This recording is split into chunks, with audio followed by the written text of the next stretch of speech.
Happy Saturday, everybody. It's Bernie and Jill, and today we have a very special edition of Small Business Saturday for you. Stay tuned.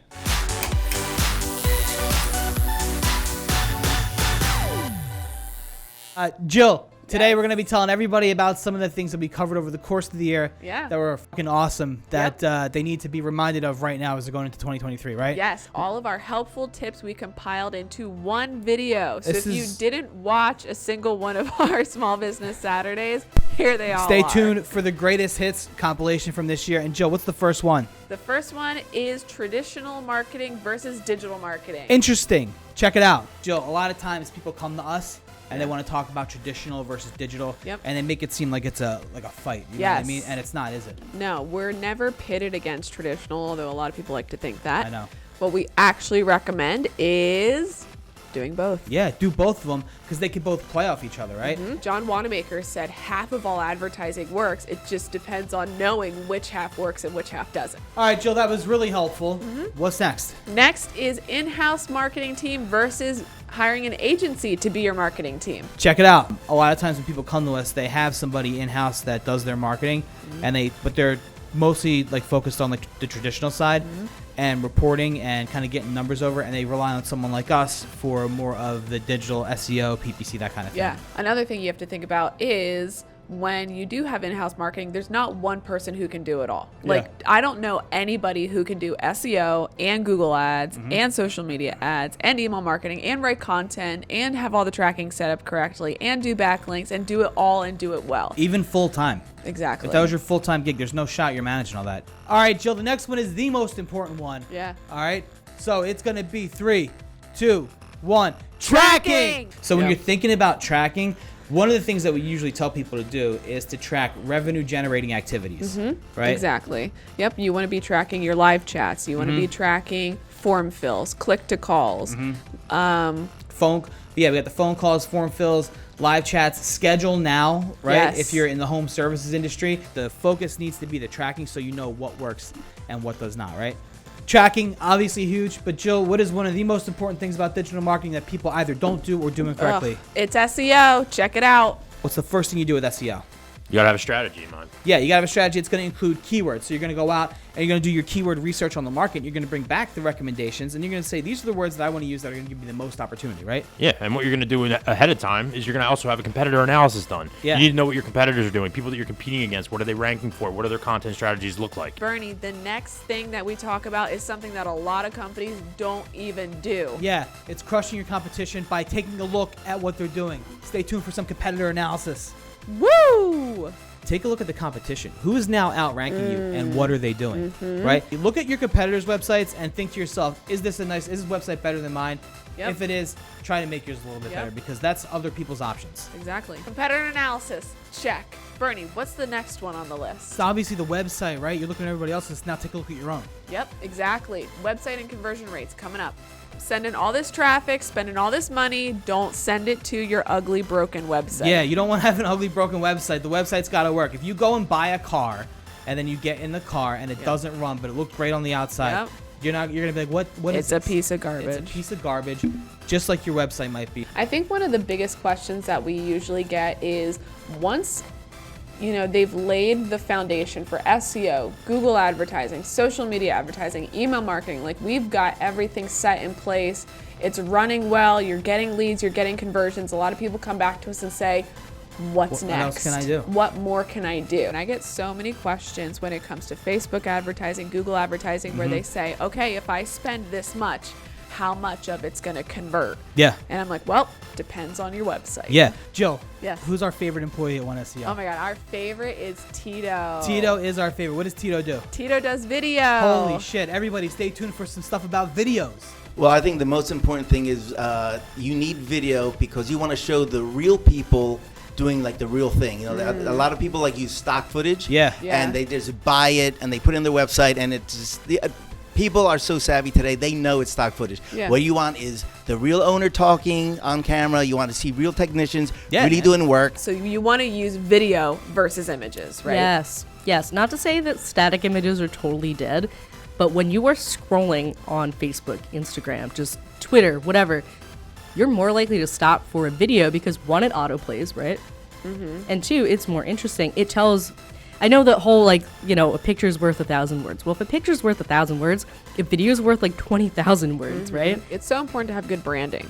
Yeah. Right? Like great videos showcasing smiling people, friendly people. It looks like a great family-owned brand if that's your vibe. Yeah. Making sure that you're kind of showing the heart of your brand. Yeah, and think about this too. Like, you have your truck wrapped, right? It's a nice truck. You spend a lot of time, a lot of money on it. Now, how many people see you driving around the highway? You know what I mean? Hundreds. How many people can even see that phone number though and actually call it if they need you, right? Exactly. Now think about your website, right? You're sending people to your website, and it's easy for them to call you there, right? Yeah. So why wouldn't you put the same kind of thought and energy into the website that you would put into wrapping your truck? Jill, what's the most boring board game? Ugh, it's Monopoly. God, but what is it the best analogy for? It's the best analogy for the first page of Google. Stay tuned to learn more about that.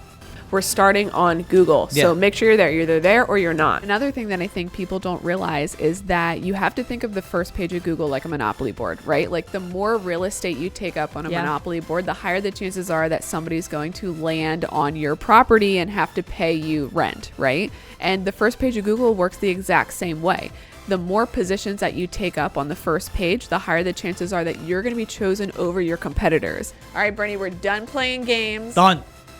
Next topic that we talked about a lot this year is marking calls booked in LSAs because nobody likes to do it. No, nobody likes to do it, but you have to do it. So check this out and learn about why it's important. Think about it. Google's sending a bunch of calls to your company, and if you're not in the back end of the dashboard, if you don't have a CSR or your office manager specifically in there marking the calls as booked or not booked, Google's not going to send you any calls. Yeah, you're not being, you're being a little rude to Google, right? And the robots, they don't like that so much when they bring you the calls and you're not saying whether or not it was good. Yep. So people, sometimes they get set up and then in 60 days, they're like, my calls, I'm not getting anything anymore from the LSAs. What's happening? Yep. And then you jump in the dashboard and you're like, dude, you're not marking your calls booked or not. None of these look like they're booked. Nothing's like disputed. You spent all that money. There's no reviews coming through. It's like, just spend the 15 minutes and mark stuff booked or not at the end of the day. And it's such an important aspect of your business to make sure that you're keeping up with the leads that you get and seeing if it turns into revenue and how much. Yeah. So then you can have a return on investment. You can have a return on ad spend. Yep. You've got a good understanding of what's working versus what's not. Jill, you thought we were done talking about tracking. We're never done. We're never done talking about tracking. Why? Because we love tracking across the board. We especially love call tracking. The main reason why you want to have call tracking is that it's going to identify exactly where somebody came from. Yeah. Where did they come from? A Google ad? Did they come from organic? Did they come from your Google My Business? Did they come from social media? It's tracking every ounce of where they came from on a granular level. Jill, why don't we have to do the selling to our customers? Because we have thousands of testimonials that sell to our clients for us. That's right, everybody, and you should too. I think you have to understand that testimonials carry so much weight. A lot of people make their decision based on what company they're going to go with, based on how many good testimonials they have. Jill, we've been a lot of places this year, bud. We've been 5 times back and forth to the West Coast. What's the airport that we've been in the most? Philadelphia Airport. Aside from that, what is it? What do you think? Las Vegas. It's the Dallas airport. Dallas? We're constantly laying over in Dallas, and we've been in Dallas like 4 times in the last year. I'm sick of Dallas. We've been all over for all these trade shows. We have all these great videos. Yeah. All right, so I think we're gonna cut in some different spots from ourselves on the road. all of our travel. Direct. Oh my god. Got him. We got him. It's Bernie and Jill, the One SEO road crew here from New Orleans, IRE 2022. Jill, it's been a great show, hasn't it? Yeah, it's been amazing. Really good conversation. We are in Phoenix, Arizona at the Biltmore for Vertical Track, which is hosted by Tommy Mello at A1 Garage Door. All right, it's 2022 SolarCon. It's actually the first ever SolarCon at One SEO. We are here as literally the only digital marketing agency that cares about the solar industry, it looks like, because this thing is booming. Happy Saturday, everybody. It's Bernie and Jill.